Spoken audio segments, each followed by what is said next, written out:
चला तर आज बनवूया सोयाबीनची भाजी.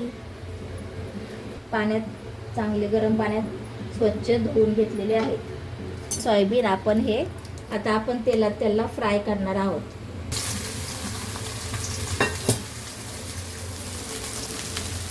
एक आपल्याला पेस्ट करून घ्यायची आहे.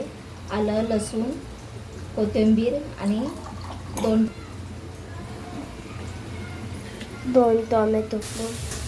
तर बघा, हे असे आपल्याला मस्त फ्राय करून घ्यायचे आहे तेलामध्ये सोयाबीन.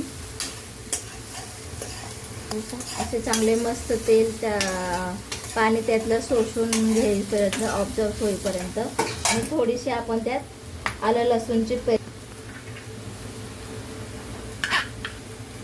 परतायचं आहे. आलं लसूण वगैरे टाकून त्यात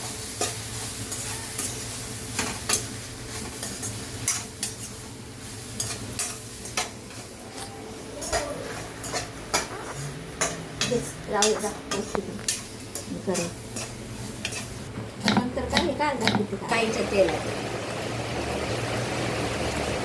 तर बघा, आपण आपले सोयाबीन फ्राय करून घेतले आहे तेलात मस्त. तेल पहिलं सोयाबीन फ्राय करायला मी रिफाईंड तेल घेतलं होतं आणि नंतर मी कढईत आता हे घातले, ते राईचं तेल घातलेलं आहे. त्याच्यामध्ये आपण 2 कांदे चिरून घेतले आहेत.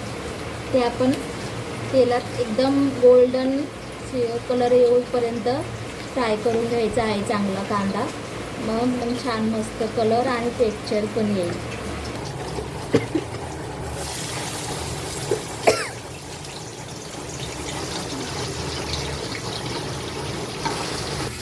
हे बघा, आपला कांदा असा एकदम छान परतून गेला पाहिजे गुलाबी रंग येईपर्यंत.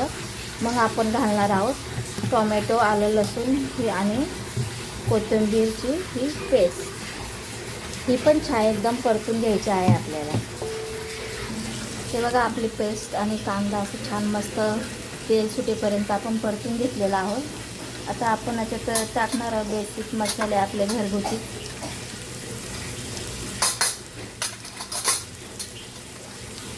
तुमच्याकडे जे घरगुती मसाले असेल ते टाकू शकता तुम्ही. लाल तिखट किंवा लाल तिखट टाकायचं आणि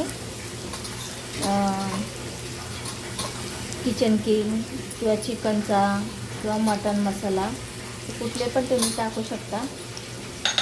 गरम मसाला आणि हे सर्व मसाले असे छान परतून घ्यायचे.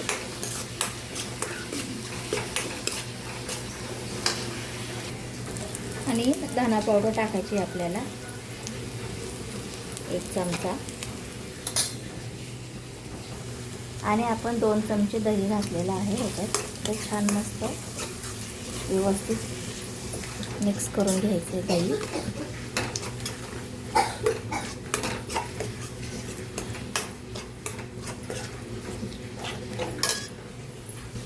हळद घातली आहे आता आणि थोडी कसुरी मेथी घालायची आहे. कसं करून मस्त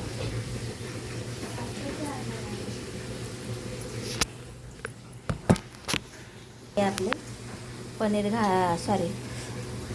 सोयाबीन टाकायचे आहेत आणि मस्त ग्रेव्ही छान मिक्स करायचं आहे. आणि नंतर त्यात गरम पाणी घालायचं आणि 5 मिनटं चांगली भाजी शिजवून द्यायची.